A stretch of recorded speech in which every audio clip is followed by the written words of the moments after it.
Well, hello everyone, and welcome to the Cosmic Connection.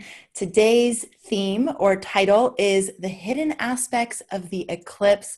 I am here with the Merlin, Rick Levine. My name's Amanda Pua Walsh. For those of you who don't know me, I'm the founder of Astrology Hub. And I just wanted to note the reason why we have a different time today. Some of you I know have been waiting patiently. Thank you very much for your patience. We had a little bit of a scheduling snafu in the morning. But then also we had to change the schedule today because we are doing our new moon forecast for the inner circle with Gemini Brett today. So for those of you who would love to join the inner circle, I just want to let you know that enrollment is now open for a couple of weeks. You can go to astrologyhub.com/inner circle to learn more and join us. And today at 4 Pacific is our new moon forecast with Gemini Brett, who Gemini Brett's going to be our lunar cycle guide for the entire Cancer lunation. So here we are. Rick, welcome. I'm so happy that you're here. And I actually apologize for the scheduling mix-up. I misunderstood you. I thought you were rescheduling the new moon itself. I thought you were gonna, yeah. I I had no idea that we were on now. I just thought the new moon was going to be put off for a day or two. yeah, we tried, but it didn't work. So There are thanks. there are some rhythms. What is it they say that a sign of intelligence is not trying to change the things that cannot be changed. Well, there are some things like death, new moon, and taxes that are just, that they happen on their own rhythm. Yes, they do. All right. Well, I'm happy that we're here and happy all of you have joined us. Rick, let's talk about this upcoming eclipse. Lots of discussion. We had our big eclipse and solstice panel yesterday. If any of you missed it, go check that out. It was so, so powerful.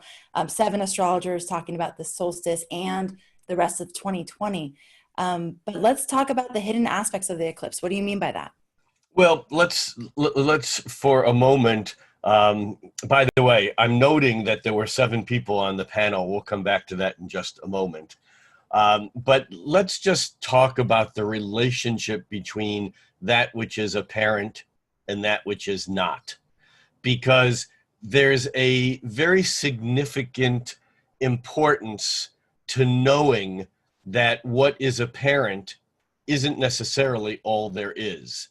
Now, obviously, if I say that, we all go, well, yeah, sure, there are always things we don't know or whatever. But what's interesting is that there's again, a deeper meaning here. And I want to go back in time to this dude named Pythagoras. Now, most people know Pythagoras because he's the guy that made you have to learn in high school trigonometry, or the a squared plus b squared equals c squared, which is the Pythagorean theorem.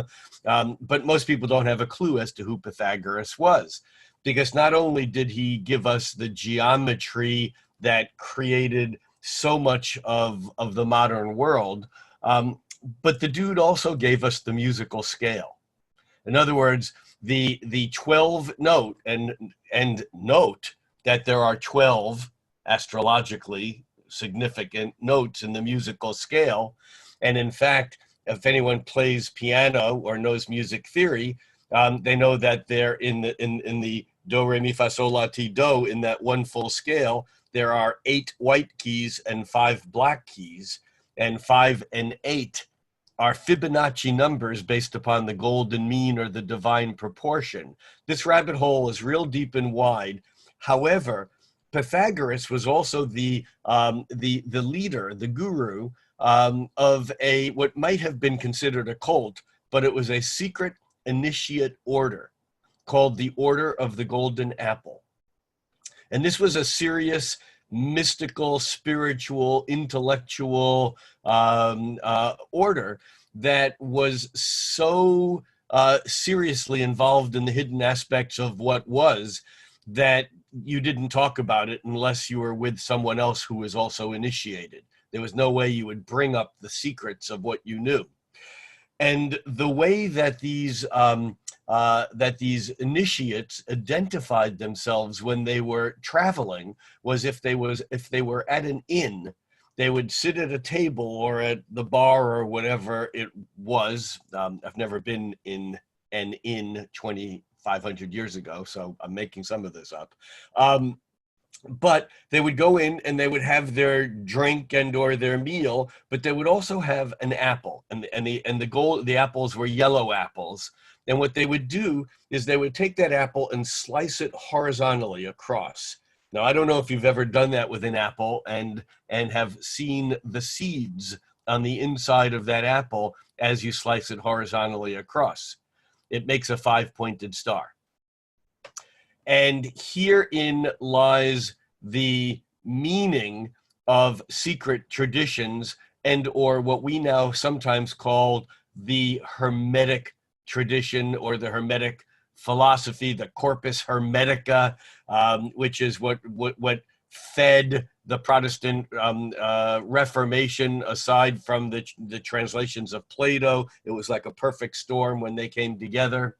Well, the 5-pointed star is an esoteric and piece of sacred geometry. But the problem is that the 5-pointed star doesn't fit into the 12-fold zodiac. In other words, when we look at aspects, we divide a circle or a cycle, because the word circle and cycle are the same. This is why in music we call a certain note, its frequency is its cycles. So when we hear a note, A above middle C, 440 cycles per second, there's no such thing as the note A out there. Everything out there is vibration. And in fact, Pythagoras said the universe consists of vibration. The direct quote that his initiates said was, "All is vibration." And that was always followed with, "All vibrations arise in sympathy." All is vibration, and all vibrations arise in sympathy. What that means is that everything in the universe is frequencies, and again, we can hear some frequencies with our ears, like between, I don't know, a few hundred cycles a second, maybe a little bit higher, all the way up to 30 or 40,000 cycles a second. If something is vibrating at that level, we can hear it. But if it's vibrating higher than that, ultra, or lower than that, infra, we can't hear it. By the same token, we look at the universe and we see vibrations. There's no such thing as the color red or green in the universe. Green is just a vibration that is 400 trillion cycles a second. So many times faster than the sound we hear with our ear. We don't hear those vibrations, but we see the color green as even though it's a frequency, that frequency impinges on our visual sense. I am going somewhere here very directly, so just bear with me. All right, so when we see things, the frequency determines the color. The lowest frequencies that we see are the color red. If the frequencies are lower than what we can see as red, they're called infrared, just lower than the range of what we see. And then lower than that is radio waves and short waves and the electricity that pulses through our walls at 50 or 60 cycles a second, depending on where we are on the planet. These are very, very, very, very low frequency waves. Okay. The highest frequency color we can see, and this probably would not surprise many spiritual people, is purple, or actually violet is the color, is the name that Newton gave it. And if frequencies are higher frequency than violet, those are ultraviolet. So what we see, we think is what we get. But in the universe, there's no difference between red, green, violet, or blue, and X-rays, microwaves, cosmic waves, or for that matter, the very, very, very low frequencies of the moon, 13 cycles a year instead of 440 cycles a second, or Pluto, 4 cycles a millennium. These are very, very low frequency waves, and they're really part of the electromagnetic spectrum. That's another rabbit hole. We'll save that for another day. So here's the thing. we believe there's a term in the computer world called WYSIWYG. Have you ever WYSIWYG? It means what you see is what you get. It turns out that our world is WYSIWYG. What you see is not what you get. And there was this Greek philosopher named Heraclitus, who, amongst other things, is known for several aphorisms or quotes. And one of them is that the hidden harmony is always more powerful than the obvious. Now, I'm not sipping on wine. This is my freshly made beet, carrot, apple, celery juice. So hold on a second.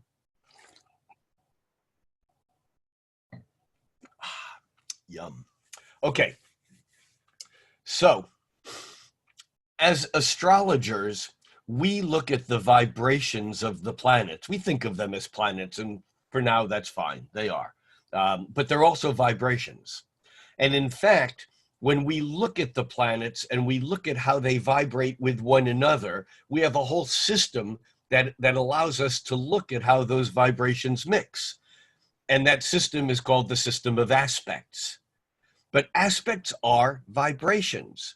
They're harmonics, just like in music, when you make two notes together and you make a chord. Some chords sound nice, like a G major chord, but some chords sound mysterious, like an A minor chord, and some chords sound a little bit discordant, like a D7th chord, and then some chords sound totally otherworldly. Just listen to the opening passages of Debussy's Afternoon of the Faun. You know, it's like, where did that come from? That isn't even in this world.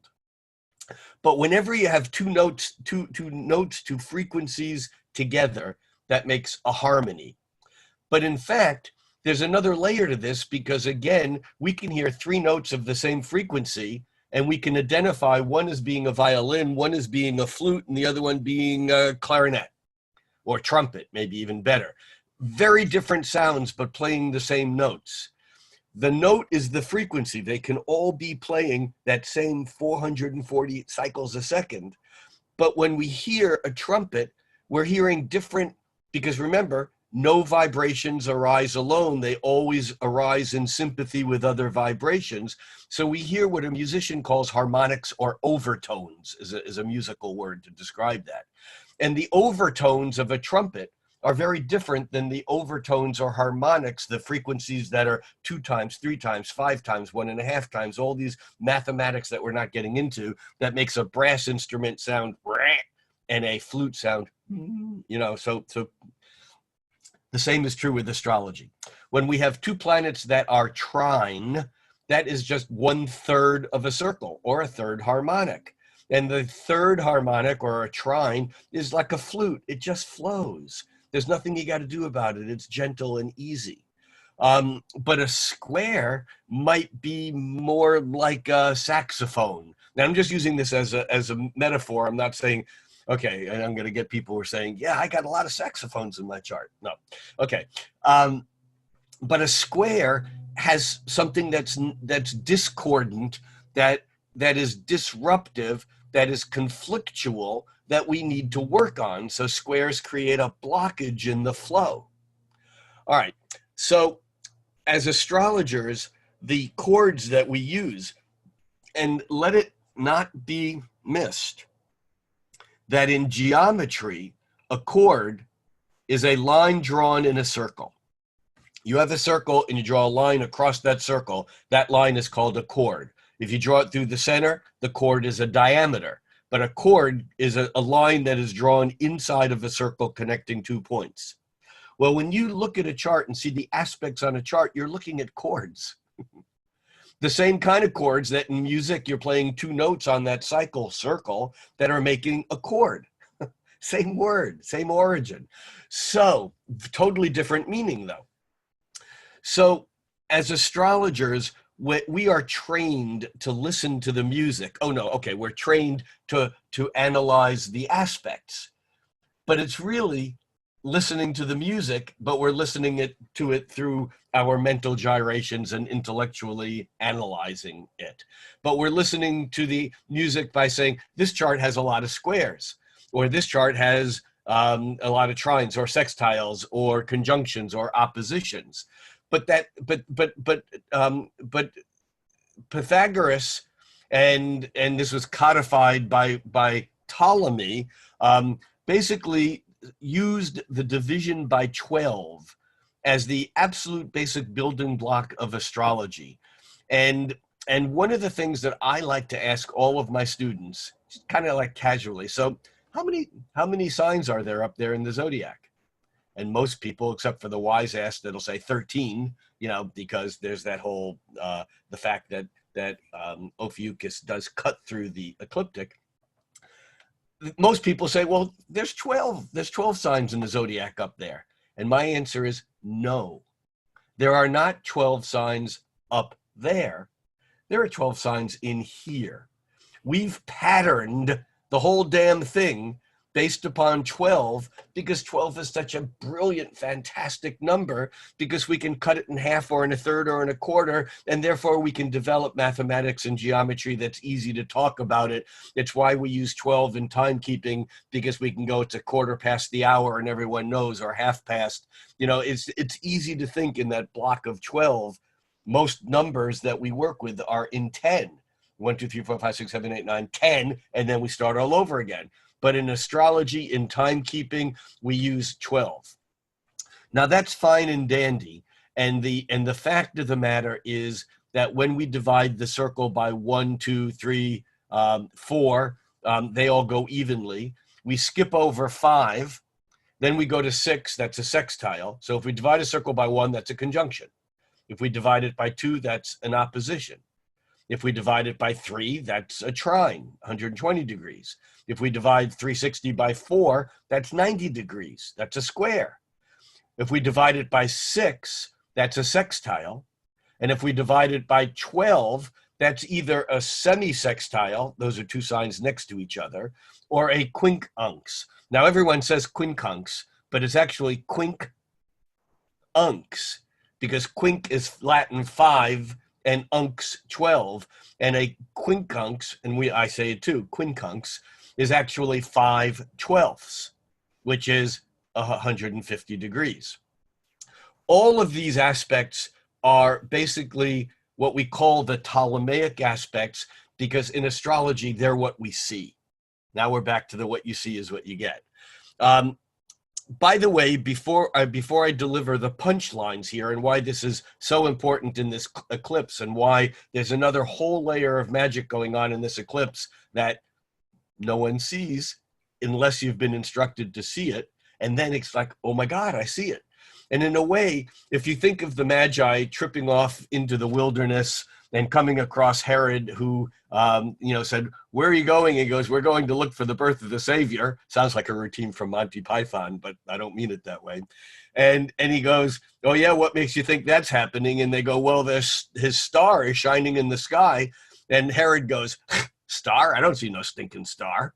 And the Magi go, well, there it is right there. That's Jupiter on a 12-year cycle. And that's Saturn on a 30-year cycle. And that's coming, because to the ancients, the planets were just stars that wander. They were stars. And they're now coming together in an area of sky that is the sign that this is the time for the Messiah to be born. And then Herod looks at it, he goes, okay, I see the star. But until you point something out to someone, and this is the origin of how we use the word hermetically sealed. What does hermetically sealed mean? What does Mercury or Hermes have to do with this? Well, it's, if something is hermetically sealed, you can't get into it. And if you're in it, you can't get out unless you've been told the way. Got it? The Hermetic tradition is a communicated tradition of the secrets, so that two people looking at a sliced apple see something completely different. The person who doesn't see what's hidden just sees an apple sliced in half. The person who doesn't understand how everything connects to everything just looks at a tree as a potential piece of lumber, a house, or a lot of toothpicks. The person who knows the Pythagorean training, who's the initiate, knows that the 5-pointed star, which doesn't fit into the 90-degree angle universe we live in, because the universe is built upon 90 degrees, because the 90-degree angle, the symbol of Saturn, which has the cross in it, the symbol of the Catholic Christian Church is the cross. That's basically what you see is what you get. If it's real, it's real. Otherwise, it's in the afterlife. It's in the divine proportion. It's not here. It's not now. And along comes the five-pointed star and goes, nope, heaven and and hell are here and now. And in fact, there's way more going on here than you see, but you will never see it if you think that everything that's real is red to violet. And so there's this whole thing, unless someone tells you. And once they tell you, you go, oh my God, there's things that are invisible that are actually real. Now, where this leads me to is this eclipse. And are we good? Do you have questions or anything we need to touch so far? Because I want to go to the chart of the eclipse. No, this is riveting. And I love the journey that you're taking us on. So let's bring it to the eclipse. All righty. So I am going to share my screen. And I'm on a two-screen thing here, so I always need to remember to hit the right thing. And in the spirit of the summer and your hair and these flowers, can you see my screen now? Yes. All right. I know it's a little distracting, but that's what I've been looking at as my screen save picture, or whatever you call that, background. All right. Now, what I would like to do is bring into this a picture of the eclipse. Can we see that okay? Yep, we see it. All right. So what I have here is a chart for 2:41 a.m. on June 21st, and this is New York time. Now, I've purposefully drawn, and I always do in this kind of teaching, draw my charts without using an ascendant, without using a horizon. And although many astrologers will use a chart for where they are, I think that's a bit of it's a bit of lococentric. It's like egocentric. It's like saying where I am in Redmond is more important than where you are in Hawaii, or where anyone happens to be wherever they are in the world. Wherever you are in the world, the sun and the moon at the time of the eclipse will be at 0 degrees of Cancer. I've taken the minutes out of here just to make it simpler to see and understand. But this does not tell me anything about what time of day it looks like from where I am, because if you were if this was at sunrise where you are, then the eclipse, the sun-moon conjunction at 0 degrees of Cancer, would be rising. But if you were at another part of the country, it may be the middle of the night, so it might be down here below the horizon. So what we're looking at is what we astrologers call an Aries rising chart. It just means that you can't use houses. There are no houses here, because if you drew a chart for the same moment, your houses are going to be different than my houses, than everyone else. And from a standpoint of teaching, that just gets confusing to people who don't understand how that all works. So what we have here is a chart with the sun and the moon at the same place. And in fact, that sun and the moon conjunction, which is what every new moon is, a new moon is a conjunction of the sun and the moon. We can see that this particular sun-moon conjunction is only 1 degree away from the north node of the moon. Now, I don't want to go into the mechanics here, and I'm sure other people have. I'm sure Gemini Brett will, because he's absolutely brilliant when it comes to interfacing what I call the physical and the metaphysical, if you will.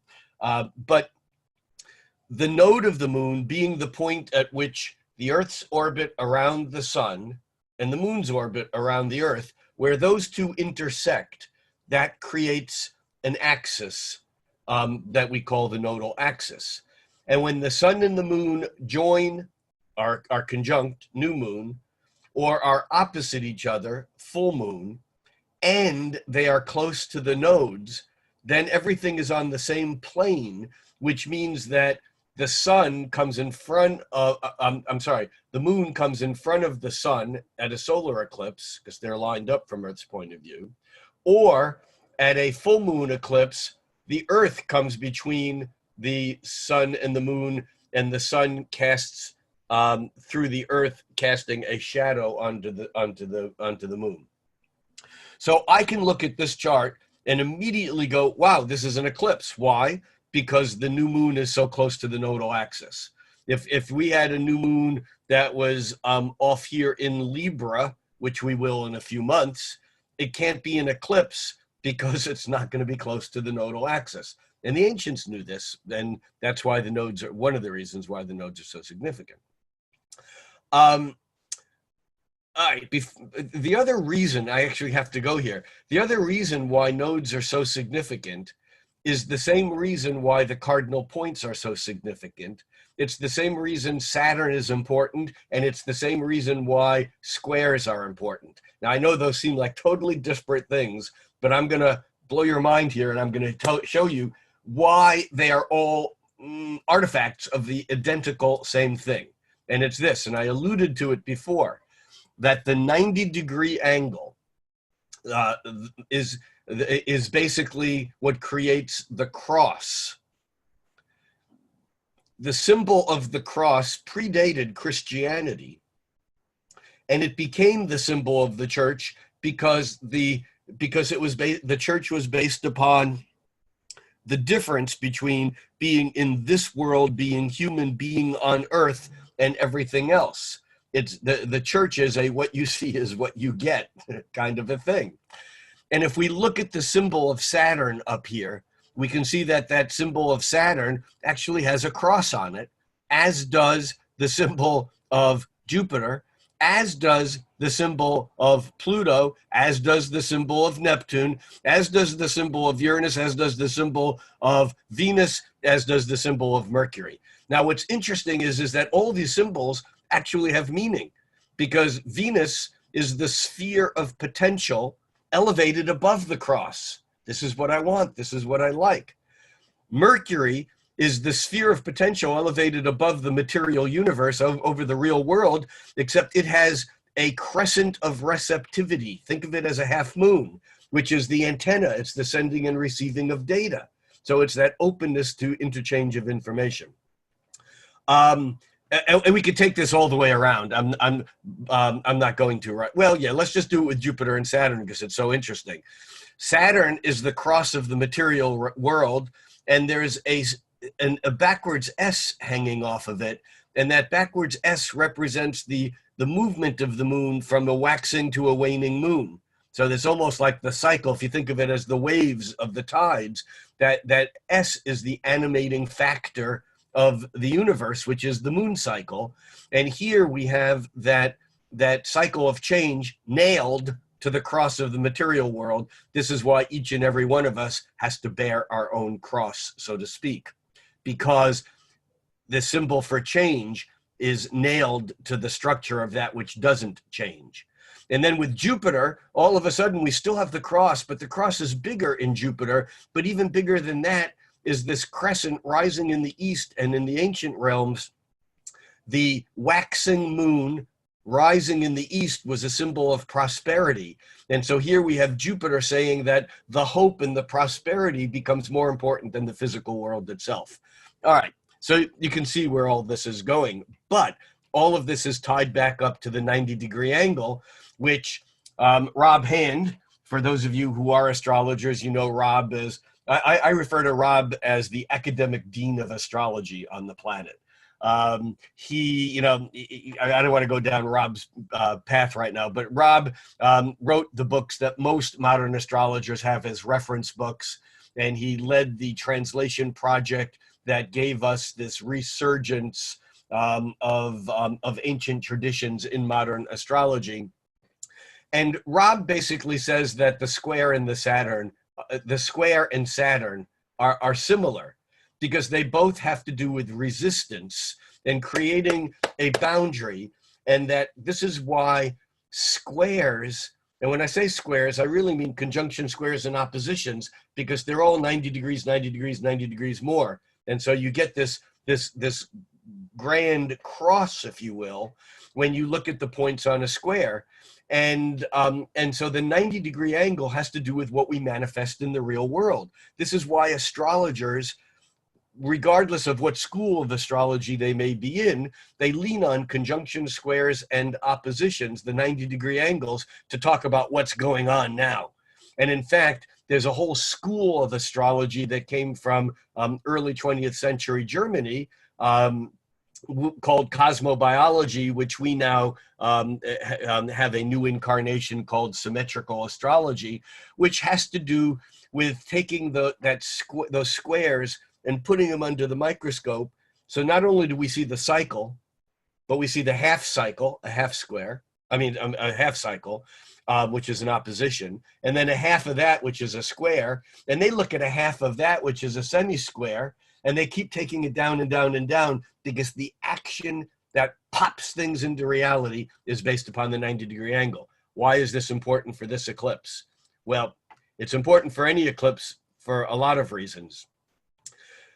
Physicists know that what we say is real, the desk in front of me, is not really solid. Albert Einstein says that reality is an illusion, albeit a very persistent one. You see, when you get high frequency waves intersecting with each other, especially at 90 degrees, they make points that in the Greek would be called a node. The word node is simply Greek for, or Latin for knot.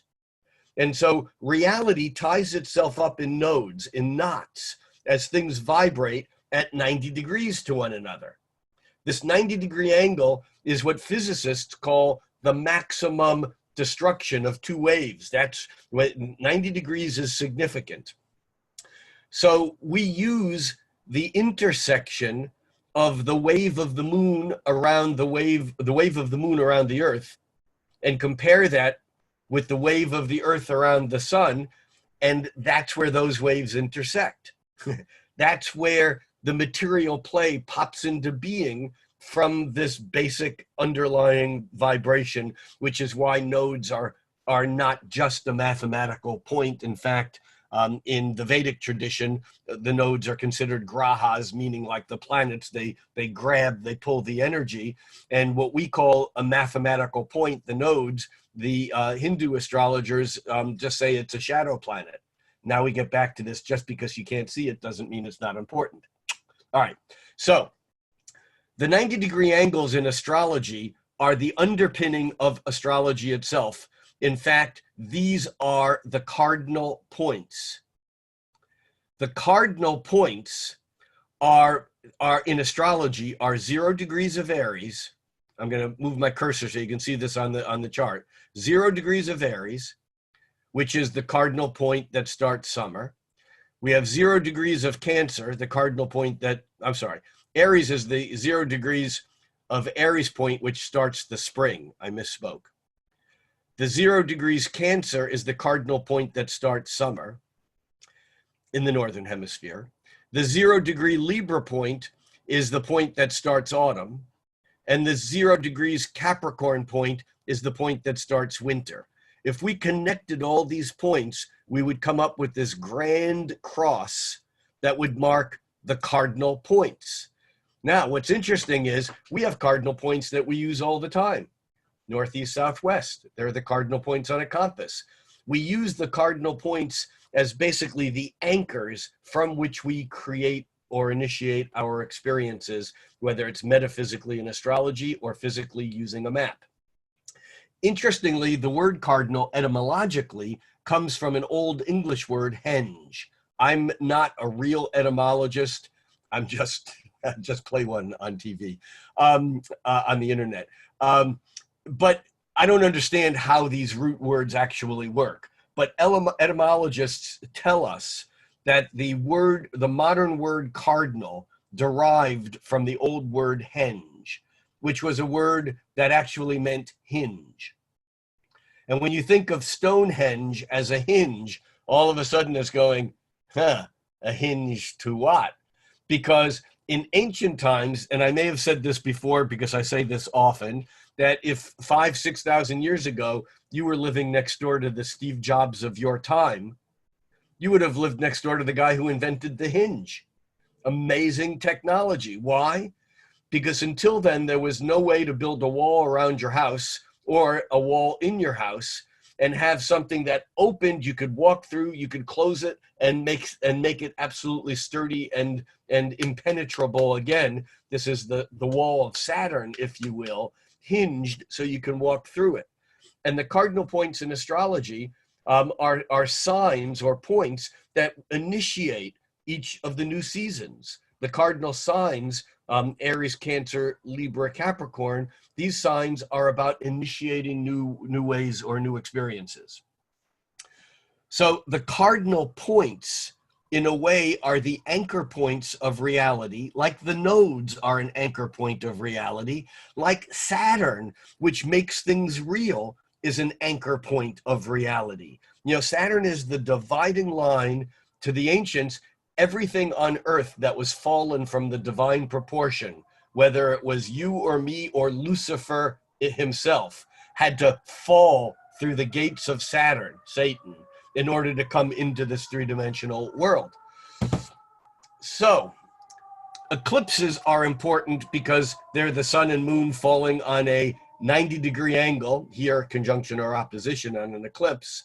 But incidentally, it's also the origin of our word that we don't use much in modern times, the fortnight, which was a half of a moon cycle. And the week, which we do use, is really just a half of a fortnight. So again, we get to the 90 degrees, the half of a half. The half of a moon cycle fortnight, a half of a fortnight is a week. But here on this eclipse, we have the sun and the moon not only lining up with a cardinal point, but also lining up with the nodal axis, making an eclipse. And so the significance of this is huge. Of course, the larger astronomical significance of this point is also incredibly significant. But I now want to focus on the chart itself just for a moment, because what most astrologers are talking about, and it's correct, is that when you look at an eclipse, when you look at a new moon, you look at the chart as an entirety. But the first question is always, how is this new moon eclipse? How is this annular eclipse, this alignment of the moon and the sun from Earth's point of view at 0 degrees of Cancer, lined up with that cardinal point, lined up with the north node of the moon? How does this fit into everything else going on up there? And this fits in basically in one way that is louder than anything else, but I have another thing drawn in. The loudest is this green line that connects 0 degrees of Cancer to 0 degrees of Aquarius in the midst of this Saturn, Jupiter, Pluto conjunction, cluster. Saturn at 0 degrees of Aquarius is in the same degree, 0, the first degree, as the sun and moon are, 0 degrees of Cancer in the first degree of Cancer. And when you have two planets or 2 points at the same degree number, they are creating a Ptolemaic aspect based upon the 1/12, 2/12, 3/12, 4/12, that whole cycle that we talked about earlier. And so this quincunx 5/12 aspect between the eclipse point and Saturn is it's so close that astrologers have a word to describe a Ptolemaic aspect that's at the same degree number, and that word is partile, P-A-R-T-I-L-E. A partile aspect is if you have, let's say you have Mercury in your chart at 7 degrees of Gemini, and you have Jupiter at 7 degrees of Sagittarius. That is a partile opposition. Partile meaning 7 degrees, 7 degrees. So this is a partile quincunx. And the quincunx here is incredibly strong. And again, eclipses are not about the day. This is not about June 21st. This is about the anchor point, the nail that's nailed to the cross that we've been playing in for months and will continue to play in for months. Many eclipse scholars say that the eclipse effect is at minimum 6 months prior to 6 months after. So, but this quincunx, the quincunx, is the most unstable aspect in the zodiac. It is the most unstable point, the 150-degree point mathematically. We'll go down that rabbit hole some other day. Most astrologers will agree that the aspect of the quincunx it's an irritation, it's an annoyance, it needs adjustment. It would be from 0 degrees of Aries, the Primalquincunx would be 0 degrees of Virgo, because that's 150 degrees. And it's that exacting, finicky precision that you never can reach, because with the quincunx, it's like having a radio station that you can't tune in, and you tune it and you get it. Nope, it's static on that side. You tune it back. Oh, there it is. Oh, nope, now it's, or it's the music that you're listening to that's either too loud or too quiet. You can't get it just right. It's the soup that's either not salty enough, shit, now it's too salty, whatever. This is the quincunx. It's the mosquito in the tent that only comes out when you're ready to fall asleep. You know, and you turn on the lantern or flashlight and get up and go, all right, it's either you or me, and you look around and you find, and now the mosquito's gone. You get back into the sleeping bag, and just as you're dozing off, you hear that, and you know what's worse than hearing that? Hearing it stop. You know, all right, that's a quincunx. You can't bring it into focus, and you can't make it go away. So what is the Primalquincunx here? It's between this ultimate sensitive point in the zodiac. You know, Cancer, the crab. Crabs live in the intertidal zone. They get washed around by the tides, and so they develop this hypersensitivity to things that are going to happen before anyone else knows they're going to happen. And it's this almost instinctual awareness of how things are going to change. And Cancerians tend to be afraid of change. And yet once the tide changes, they're the ones that are involved as anyone, because they live in this ebb and flow, up and down, twice a day. The tide changes. And the sign of Cancer here with this new moon eclipse just at the very, very, very first degree of Cancer, incidentally, with Mercury retrograding in Cancer. Remember, we talked about this a few weeks ago. Retrograde planets are just planets that are louder because they're closer to Earth.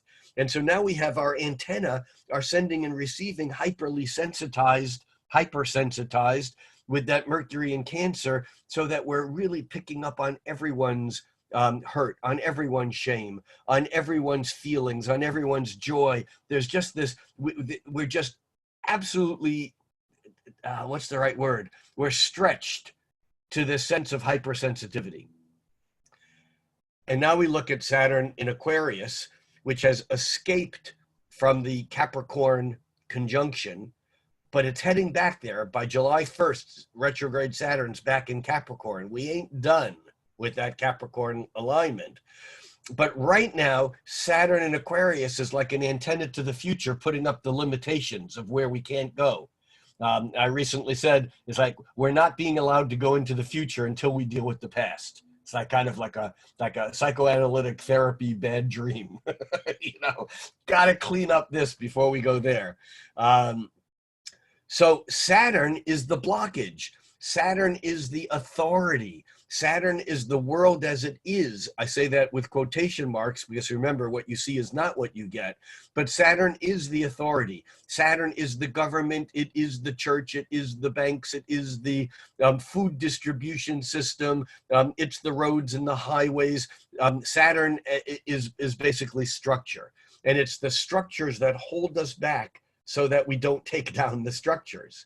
And now we have all of our feelings and our emotions sensitized, being eclipsed. And I'll leave this up for, for other people to talk about how the eclipse actually polarize our energy, because it's flipping it back and forth it alters the time cycle that kind of pops us out of the moment, almost like, oh my God, now I can experience something differently. In ancient times, the solar eclipse, the total eclipse was the king must die.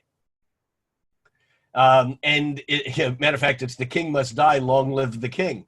There's this transition point where things happen and change. Total eclipses of the sun are, to me, a bit Uranian. And we're going to come back to that Uranus factor in a moment because it's so significant. But it's a bit Uranian because it pops things. And although in the Vedic tradition, in the Hellenistic ancient Western tradition, eclipses are not nice. However, I would suggest, and I'm not trying to paint things over as Pollyanna, everything is beautiful, but we often get handed down these judgments based upon people of their times. I mean, if you lived in the ancient world and all of a sudden one sunny day the sun went out, you would have no idea whether it was coming back.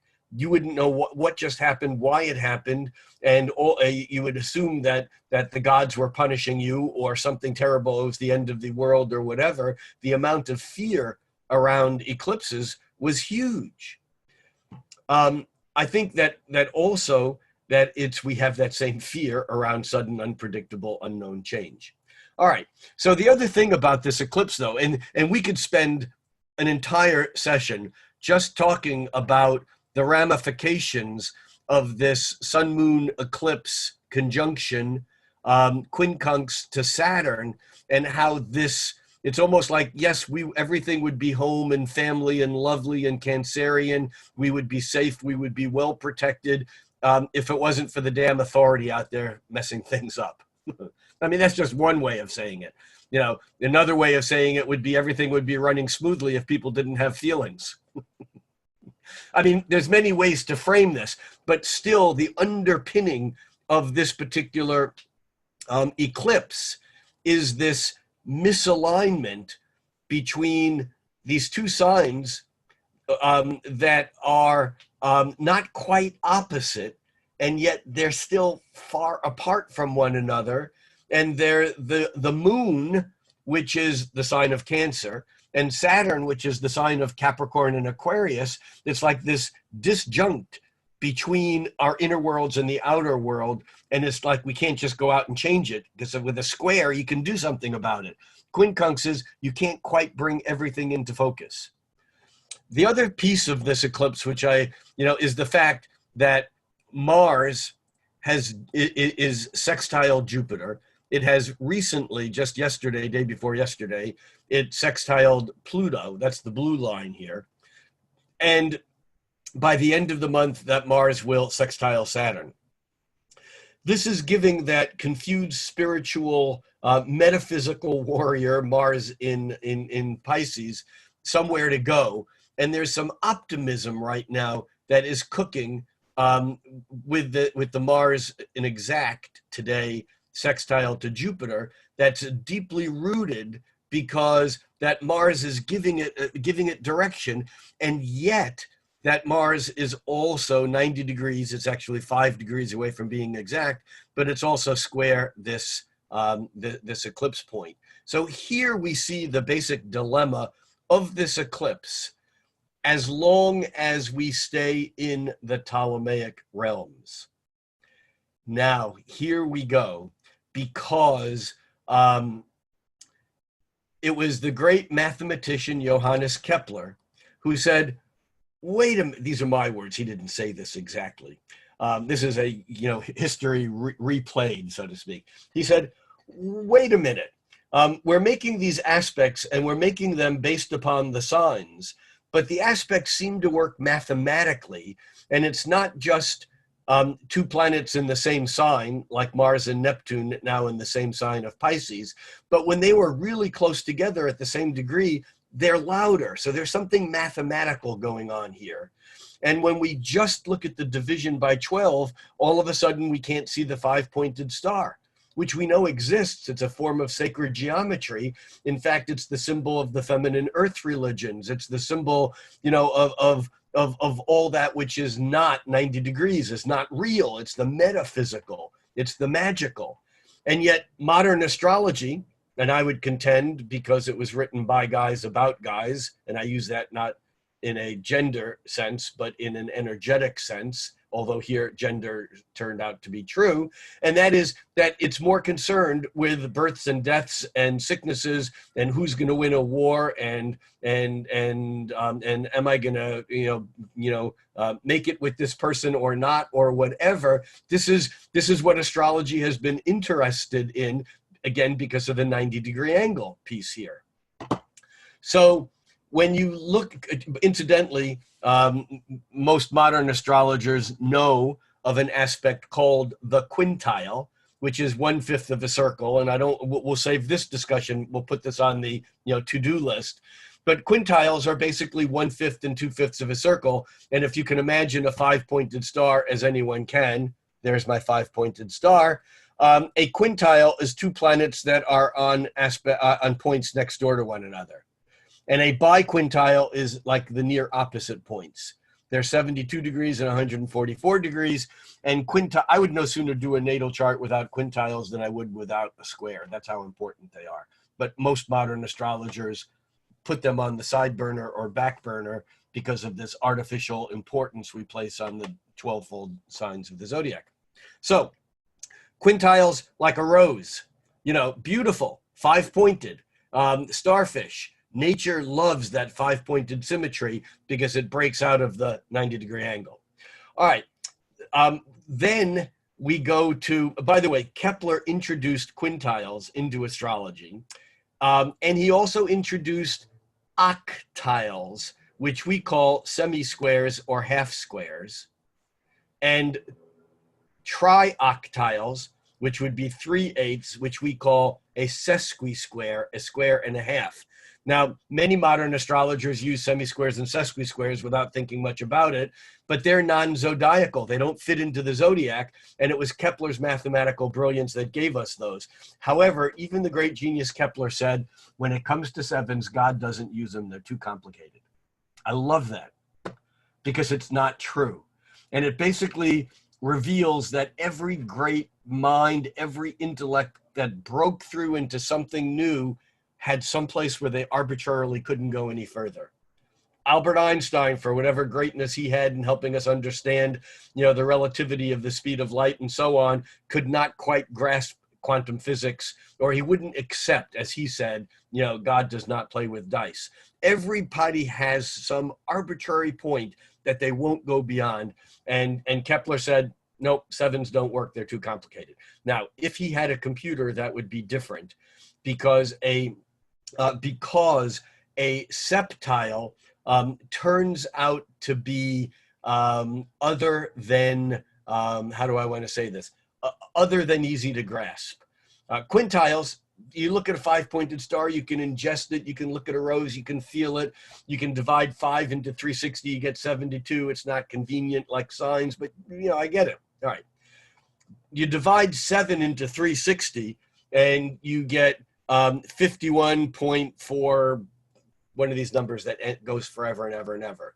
And you divide and you multiply that by 2 and you get 101, about 101.5 degrees, somewhere around there.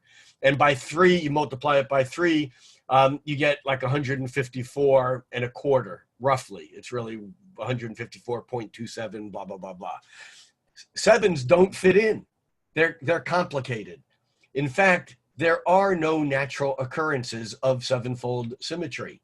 There's a lot of symmetry based upon 2, 3, 4, 5, 6, 8, 9, but no 7. The sevens are all mental constructs. 7 days in the week, 7 deadly sins, 7 virtues, 7 colors of the rainbow. They're all mentally created things. So the 7 C's. So the division by 7 comes out in charts. And I refer to any 2 planets. If you imagine a 7-pointed star, And I wish I was on my laptop where I could do this on the screen, but I'm going to revert to this super old archaic technique of, this isn't dark enough. I need something dark, of actually drawing this on paper. Doom, doom, doom, doom, doom, doom, doom.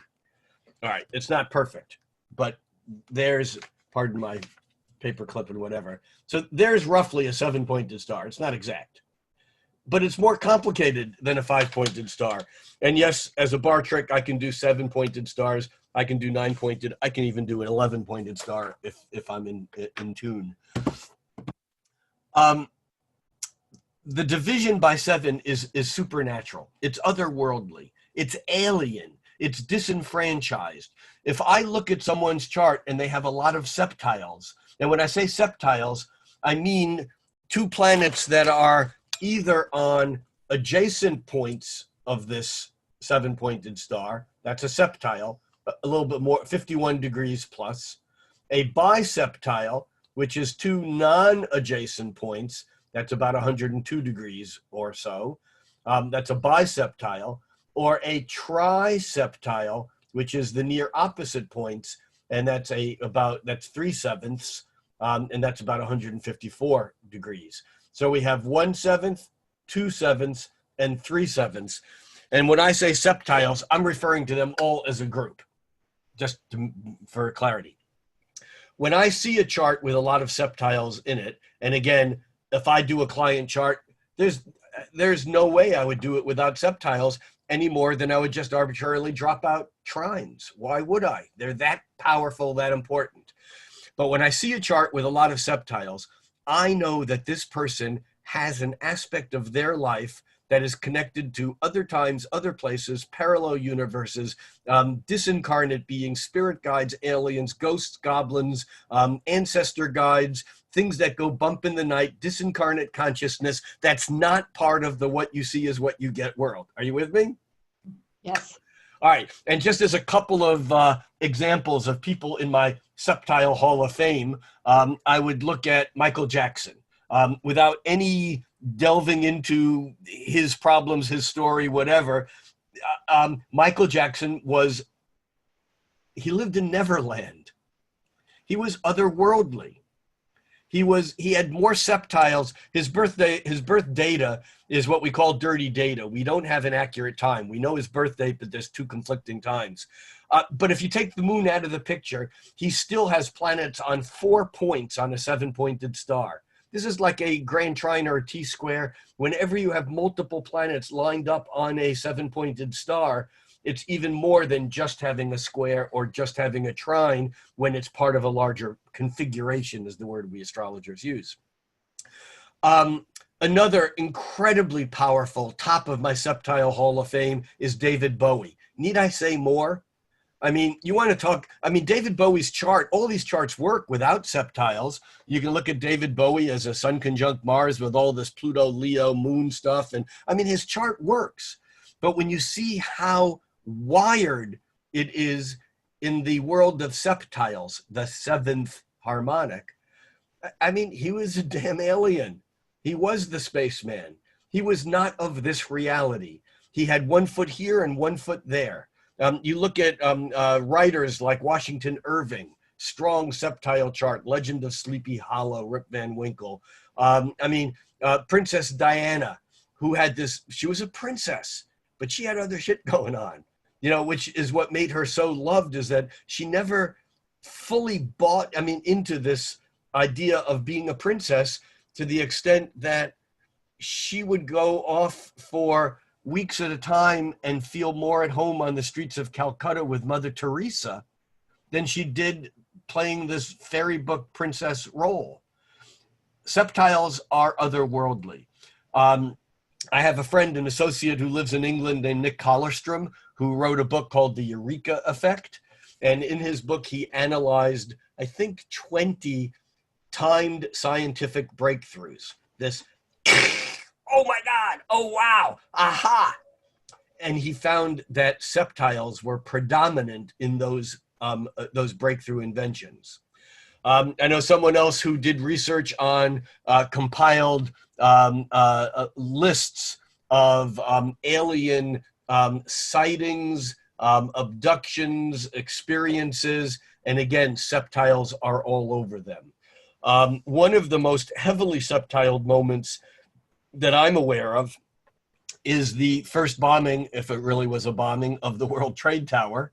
But that moment had septiles all over it. You see, when things have septiles all over it, stuff comes through from the other side. It's almost like there's leakage. And I've been observing transiting septiles for years. And it's almost like there's leakage from the complexity of other dimensions that dribble into this dimension that creates something that's Dane Rudhyar called the septile the aspect of fate. And it puzzled me for years because I respect Dane Rudhyar's work. In fact, that's one of the reasons why when I first learned astrology, Rudhyar was one of my first swings into it. And so it never dawned on me that quintiles and septiles, both of which he used, were any less important than sextiles or squares. That's why I didn't come into astrology with these are minor aspects. But his observation that septiles are the aspect of fate is interesting because there is a fated aspect to them. But I think that his description of them as being an aspect of fate is the symptom, not the cause. The cause is that there's stuff, it's like a chess game being played in other dimensions. And then in this other dimension, someone all of a sudden makes the move and goes checkmate, and boom, it spills into your life and something happens. You know, it's like you could do the same thing once a month for 20 years, and one time you do it and everything changes. There's sometimes things happen. And the septiles, again, I used the word Uranian earlier to describe the breakthrough energy, and septiles have a bit of a Uranian tinge to them because it's like what we think is real, all of a sudden there's another whole layer of stuff outside of that. So in order to go to the next picture here, I really had to lay this groundwork in order for this to make sense.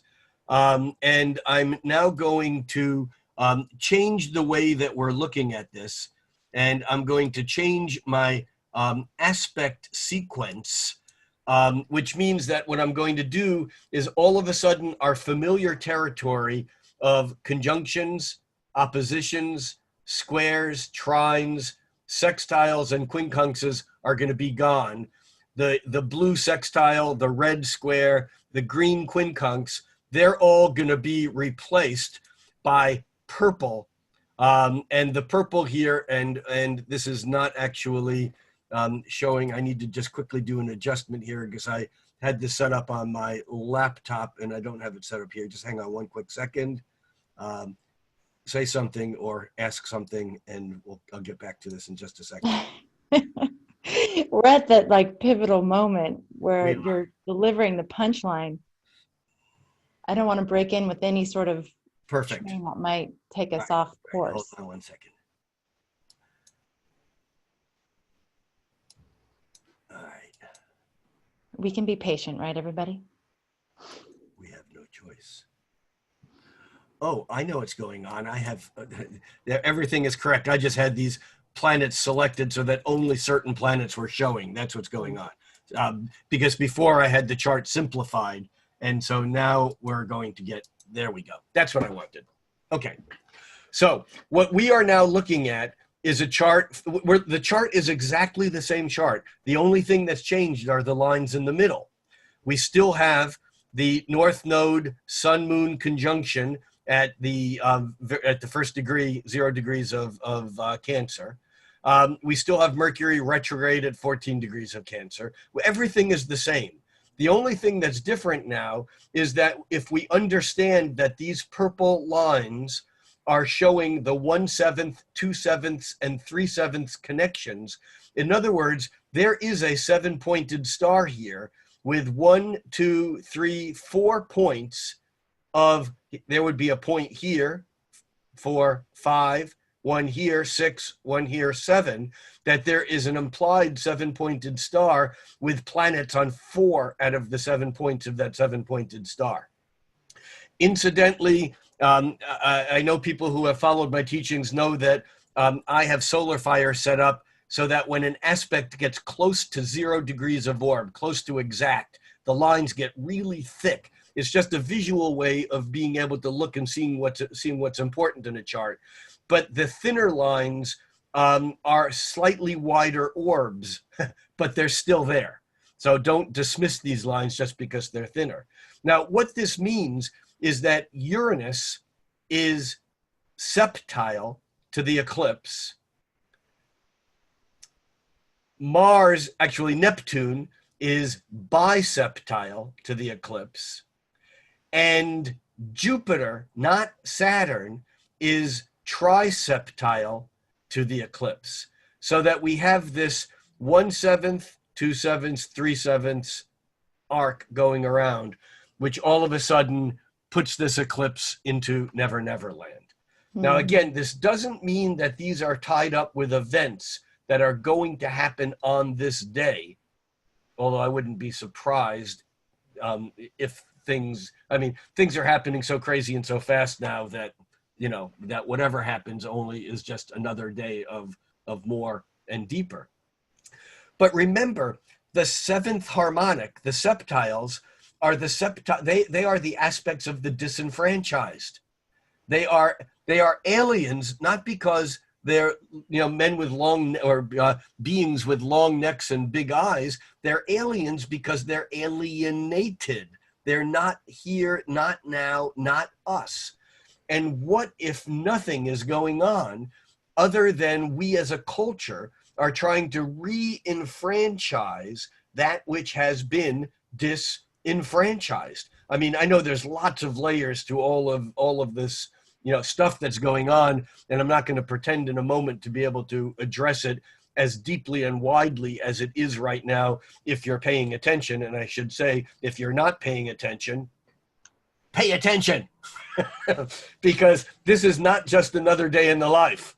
This is not just another year, another week. When history looks back at this time, we will look back at this time as being a turning point. And the question is, where are you in respect to what's going on? And I've said this here before, I care less about your political position or whether you think that vaccines are good or bad. I only care, do you have an open mind, and are you willing to entertain the disenfranchised? And that disenfranchised is whatever your perspective, whatever your point of view. You have a whole universe of stuff that you exclude that's not part of your universe. And this eclipse here is to remind you that you're out of luck if you think you're going to stay on in denial. Wow. So, okay. Basically what you're telling us. Do we need this still on the screen? Or no, I think we're good. Yeah. Okay. But do you understand why we had to go through that long route to get to this very simple thing? Yes, and that is that this eclipse, that this eclipse has so much more happening than it appears, because there's this hermetic, invisible, sealed piece that has been locked away from us because we're trained to look at things as a WYSIWYG. What you see is what you get. And what you see is fascinating and meaningful and plentiful. But if we don't focus on this now, and I use septiles and quintiles all the time. I rarely bring it into my public teaching because for some people, it's just overwhelming. My real students get this. They know that we have to go here. But this eclipse was so overwhelming from this perspective because this is unusual. I mean, this is like, I'm trying to think of a figure. I mean, it would be way more likely to have a grand trine or a T-square or a finger of God, a yod, or even a kite or a mystic rectangle. These are all widely used configurations. This is more unlikely because we have 4 points that are very closely wired into this configuration. So enough said there, and I'm going to have another sip on my. Well, it goes along with a lot of the things that we've been hearing about this year, and especially recently about this idea of the lifting of the veil. You're talking about the other Can you world. say that? Can you say that in Greek? No. Yeah, you can. Yeah, you can. Apocalypse.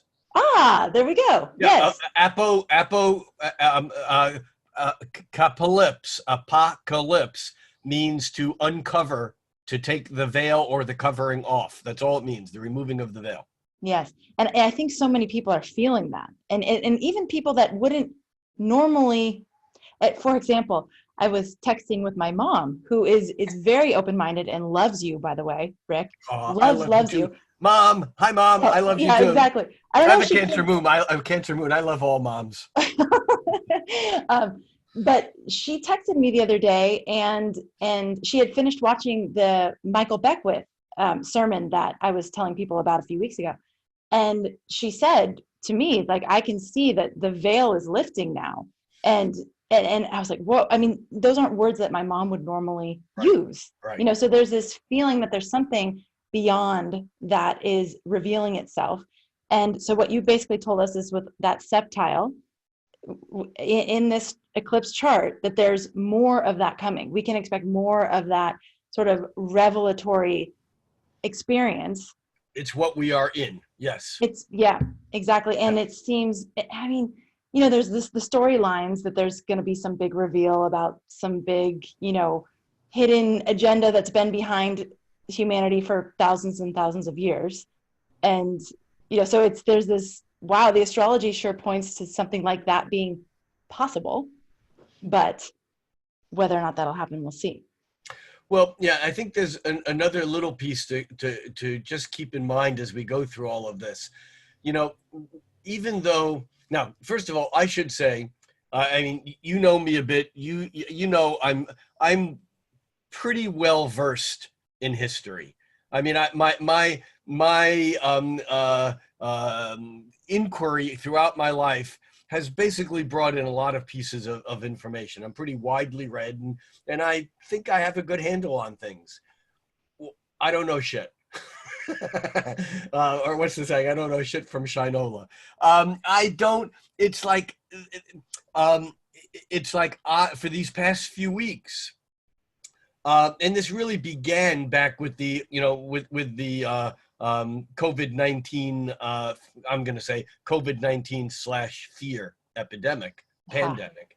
But with the events of the past few weeks, I'm spending several hours a day. When I say several, I mean maybe 5, 6 on some days, just relearning what I thought I already knew, or learning things that I had no idea about because they were septiled. They were disenfranchised. They were excluded from the perception of what we call reality.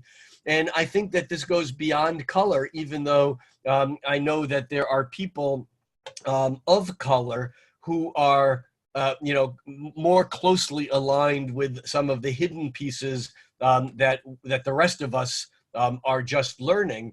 But the fact is that I've delved into those areas and thought I knew, and I'm learning stuff. I mean, I'm just overwhelmed with how much and that would mean others too, because again, I think I know as much as most people, or many people. I'm not saying exclusively. And so, yes, there's this tremendous uncovering and revealing, but and I've said this before, but when this happens, there are other people. There are some people who simply take that as a sign that they're not dug deeply enough into their hole. Their wall isn't thick enough. They need to build not one wall between, the United States and Mexico, but maybe need to build it around on all the coastal lines and make it 3 levels deep. In other words, we increase the level of denial until some point at which the earthquake, lifequake happens and we can't hold that position anymore. And I think that that's part of what's happening. Some of that is happening at a very high speed, but I have to caution us, I'm including myself in this, from just assuming that all is good. When I say all is good, I don't mean history. I mean that this is great and this is a great awakening, and it is, and this may go down in history as that, but we have not seen the full wrath of the control of those people who are in power, who will not let go just by saying, oh yeah, that's right. I didn't realize that was going on. Sure. And so it's going to be a long haul. And yet this eclipse is a bit of a, mm, it's not just another nail in the coffin of racism, patriarchy, denial, medical control, and so on. I mean, we could go down the list, um, but it's a big one. It's a big one. This is a life quake. This is what I was going to say, though, is that we have to also be careful. You see, apocalypse is a personal experience. When lots of feel it together, it then becomes a human experience or a collective experience. But if you were living in Bhopal, India at the time of the chemical spill there, your apocalypse happened 30 years ago. You didn't need to wait for this to be an uncovering, or a revelation. That depending upon what your experience is, this may be another widening or opening of it, but the apocalypse itself, it happens at different points in different times in different places, and it may be 100 or several 100-year process. Nevertheless, this is a big one. Okay, so I have a question about the eclipse path. Do you? I'm not. Let Gemini. Let Gemini. Brett. Okay, and in general, do you see where the eclipse is more total as more affected by something or not? Yes. I'd say yes, but I've been watching eclipses and reading about them, but I honestly, I mean, I looked at the what we call the Great American Eclipse a couple of years ago that I had the privilege of seeing on an amazingly clear day, and actually it was the second of 3 total eclipses that I've experienced, and I've mentioned recently that this eclipse coming up, although it's a total eclipse, the moon is at its apogee, which is the opposite of a supermoon, which is the moon at its perigee. When the moon is at its perigee, it's closest to Earth, it looks really big. When the moon is at its apogee and is away, as far away from Earth as it can get, it looks smaller. So although this is a total eclipse where the moon covers the sun, it doesn't quite cover it all. And this is the second annular. The word annulus means ring in Greek. In Latin, I'm sorry, I keep getting my Greek and Latin mixed up. I'm not a scholar in either. I know enough only to be dangerous or to look smarter than I am sometimes. But this annular eclipse means that even if you're under the path in totality, which I was on December 25th of 2019, I was in Singapore. I went there specifically because the eclipse was total, and it never got dark. I mean, it got weird, and it was, the photography was amazing, and it was an incredible experience. But unlike the total eclipse, that was the Great American Eclipse, whose path cut right across the United States, the sky never got dark. And instead of seeing a corona around the moon over the sun, there was actually a ring of the sun that wasn't covered. So this is that kind of eclipse. Now, the reason why I'm mentioning the Great American Eclipse is one can say perhaps that set up things that we're still now experiencing. But I know a lot of astrologers, myself included, who thought that based upon eclipse lore that I knew, that things would go down then, that didn't quite reach an ignition point. So I don't know the visibility of the eclipse. I've seen enough evidence to say, yes. I mean, I can look at eclipses historically and go, oh my God, that eclipse went right across there, and that's where the revolution was. Oh my God, that eclipse went right across there, and that's where the worst typhoon was in 100 years. but I don't know. You need someone who has a belief. My belief is that eclipses are important, that they're breakthroughs, and yet I can't address the issue of the path of the eclipse by visibility. Okay. And for anyone interested in going down some of the paths of information that you're going down, so you said you've been doing all kinds of study and looking, and there's things that are being revealed to you that you didn't know about.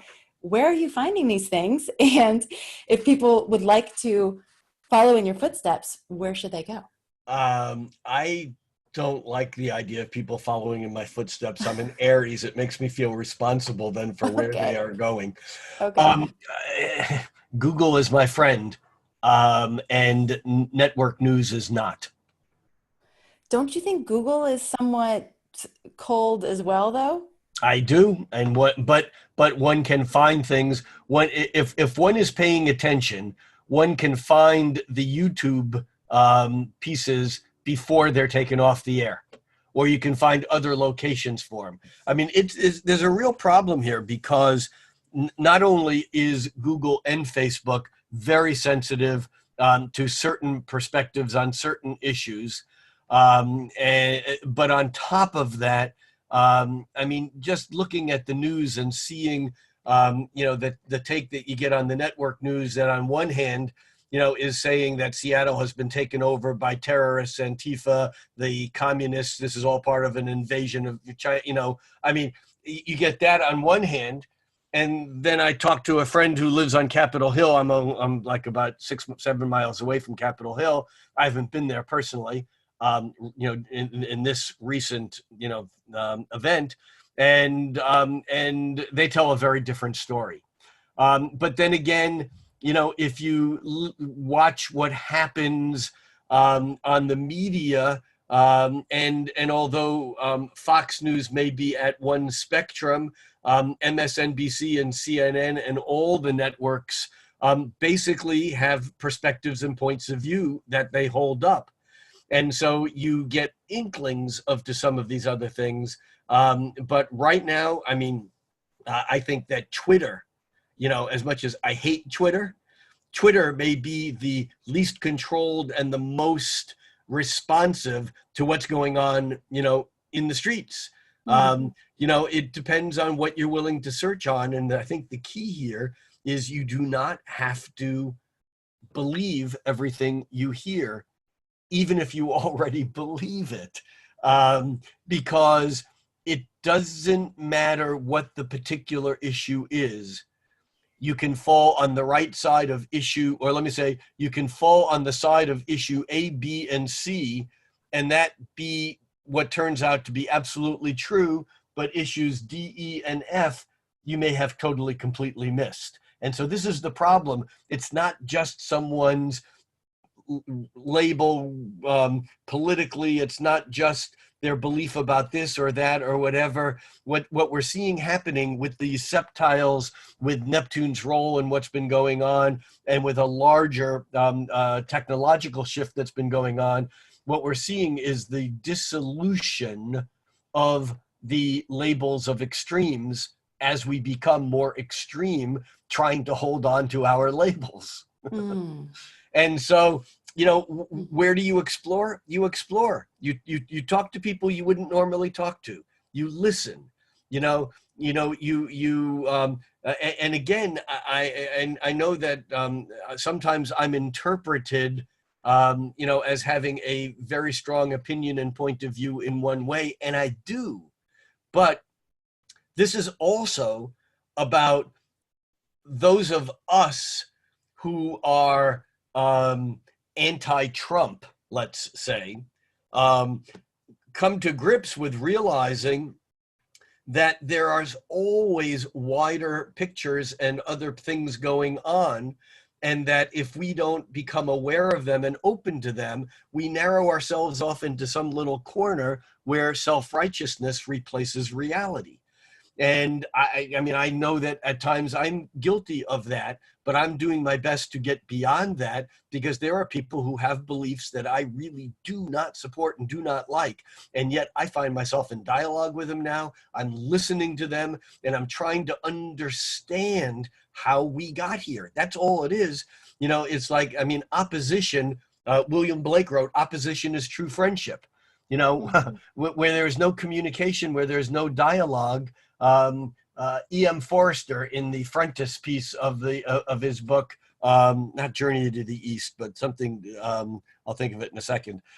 He wrote, "Only connect." I love this because it's grammatically weird, but it's perfect. He wrote, "Only connect, semicolon. The rest is silence." Only connect. The rest is silence. And this is what Sceptiles are about. They're about the silence that is very potent and very powerful. And in fact, this goes to the whole basis of the shadow work and of Pluto and the unconscious and all the transpersonal planets, Uranus, Neptune, and Pluto, and Eris, and everything out there that we don't know. That what we don't know has more power over us than what we think we know. And so this is an opportunity, this apocalypse, this revelation, the book of Revelation. The book of Revelations is just a mediocre translation of apocalypse. That's what apocalypse is. It's reveal. It's to reveal or uncover.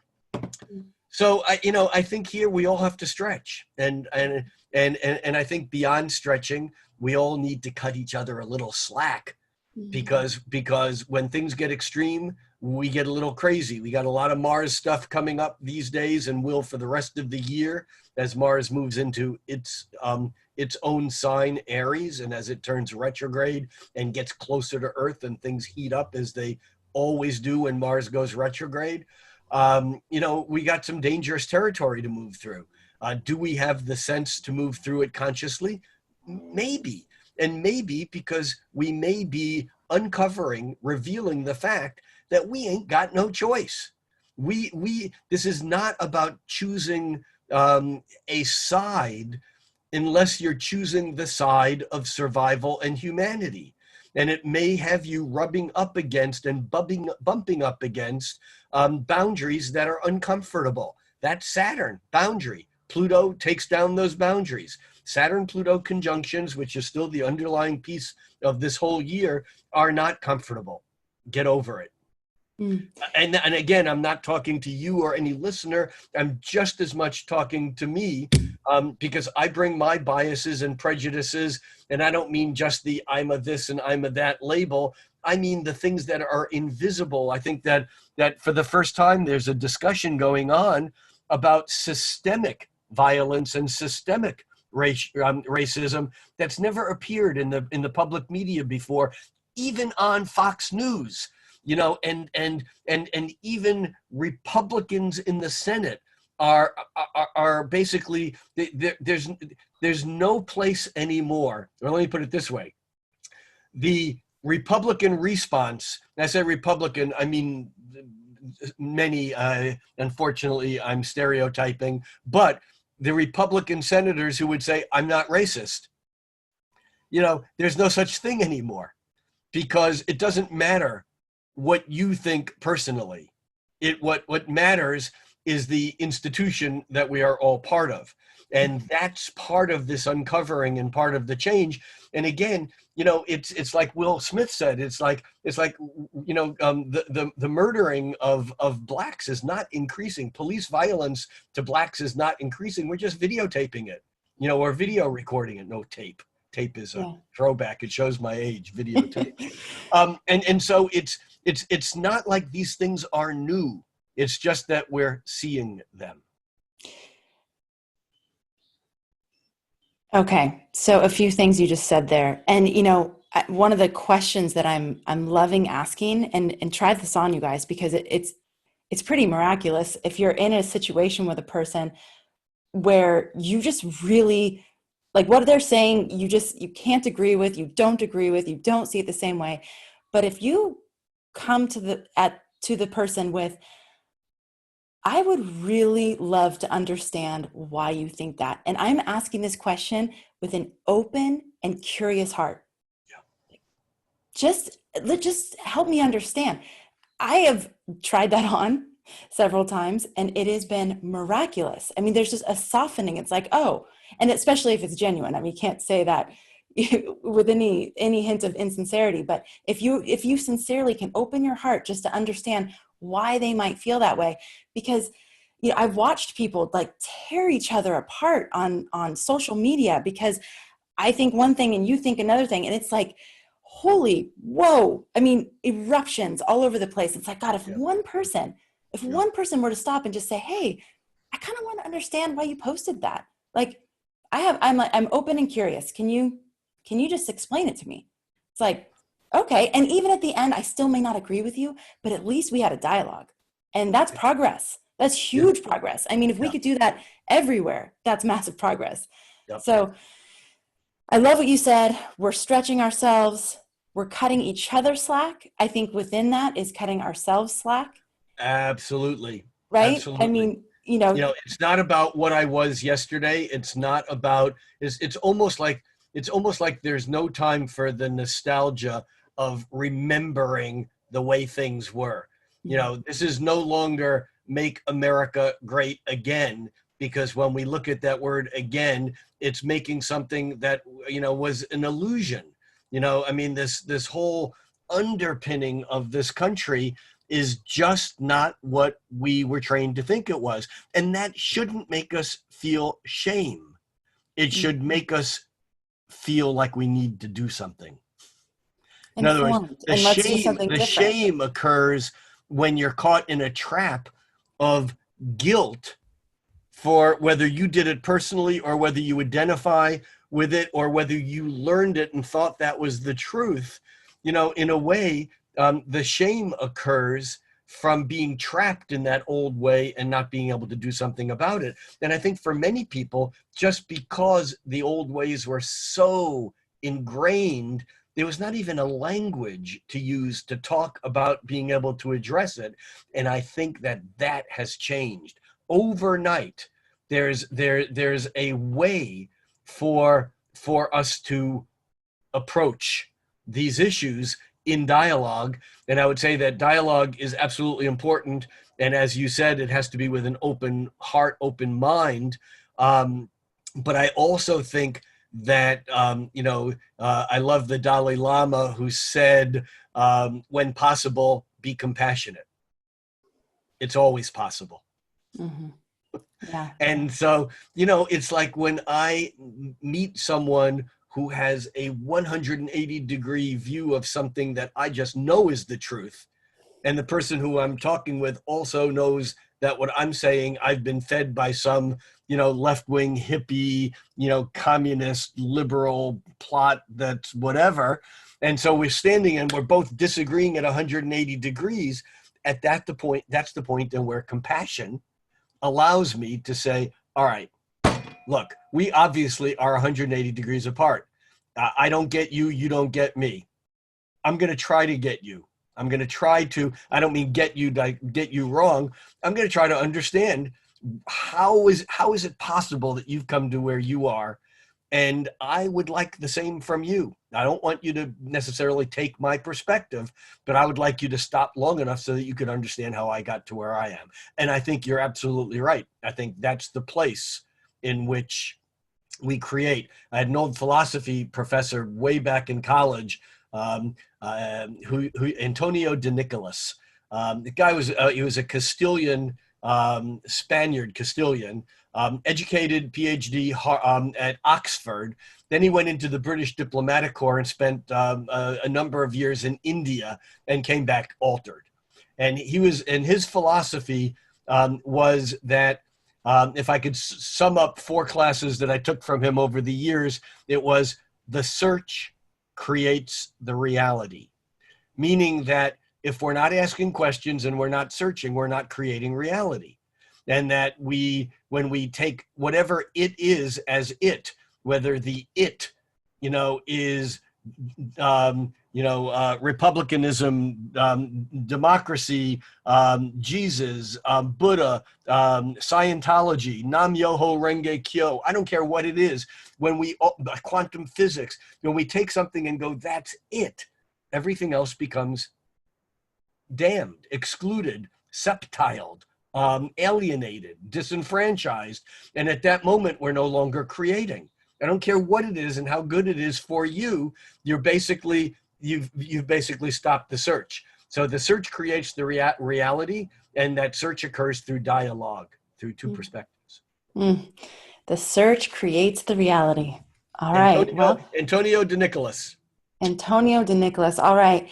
Well, Rick, thank you again. That was a supercharged cosmic connection, I have to say. We had a huge lesson in aspects, and for a lot of people, I'm sure the Septile is new, or at least like a new awareness.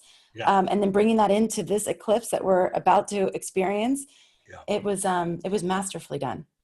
Well, thank you. And sometime in the future, let's just put it on the to-do list to do a discussion about septiles and quintiles in natal charts, because it's mind-boggling. When people see it, they just, again, it's like, oh my God, I had no idea. And I bet everybody right now wants to look at their chart and know if they have septiles and quintiles. Without a computer, it's a pain in the butt. I can do it because I've been doing it for so long. But it's really tough. It's easy to miss because our magnifying lens that we look at astrology through is set at the 12 power to look at things that hum only in that range. It's such a good analogy for this time. I mean, that where we've been looking, it's like maybe we need to just broaden that view and bring in more information from different points. So. Yeah. It's perfect. All right. Thank you so much. Wow. And I wouldn't be doing my job if I didn't say, for those people who have hung on long enough to the end, to say that you can get my little daily blurbs on Instagram or Facebook. On Instagram, they are at Rick Levine Astrologer. And on Facebook, they are at the same. So it's facebook.com/Rick Levine Astrologer.